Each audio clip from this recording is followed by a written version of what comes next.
ان میں سب سے پہلی چیز ہے سٹرس فروٹ، یعنی کہ وٹامن سی والے ایسے پھل جن میں کھٹائی زیادہ موجود ہوتی ہے۔ ان میں کنو اور لیمو کا استعمال بھی آپ کے لیے بے حد مفید ہے، اور کنو اور فروٹر وغیرہ آپ کے لیے انتہائی فائدہ مند ہیں۔ دوسری چیز ہے سرخ مرچ کا استعمال۔ سرخ مرچ میں بھی وٹامن سی موجود ہوتا ہے، اور اسی لیے آپ اس کا استعمال بھی زیادہ سے زیادہ کریں۔ اور تیسری چیز ہے گارلک۔ لہسن کا استعمال بھی آپ زیادہ کریں۔ لہسن کے اندر بہت زیادہ زنک موجود ہوتا ہے، جو کہ صحت کے لیے بہت ہی اچھی چیز ہے۔ گارلک کا ایک فائدہ یہ بھی ہے کہ یہ آپ کے بلڈ پریشر کے لیول کو لو رکھتا ہے۔ اور چوتھی چیز ہے ادرک۔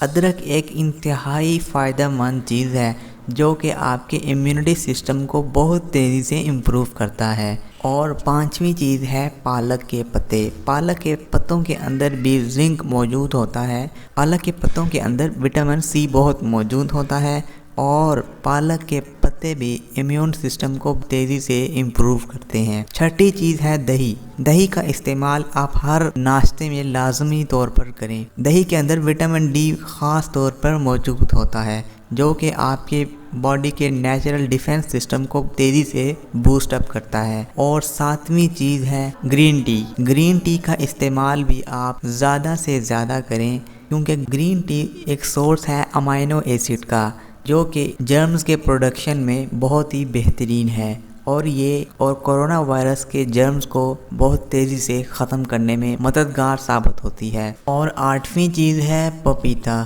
پپیتے کا استعمال بھی آپ کے امیون سسٹم کو بہت تیزی سے امپروو کرنے میں مددگار ثابت ہوتا ہے۔ پپیتے کے اندر بھی کافی مقدار میں وٹامن سی موجود ہوتا ہے، جو کہ امیونٹی کے لیے انتہائی مفید ہے۔ اور نویں چیز ہے بادام۔ بادام کے اندر وٹامن ای بھی خاصی مقدار میں موجود ہوتا ہے، جو کہ انسان کے امیون سسٹم کو بہت تیزی سے امپروو کرتا ہے۔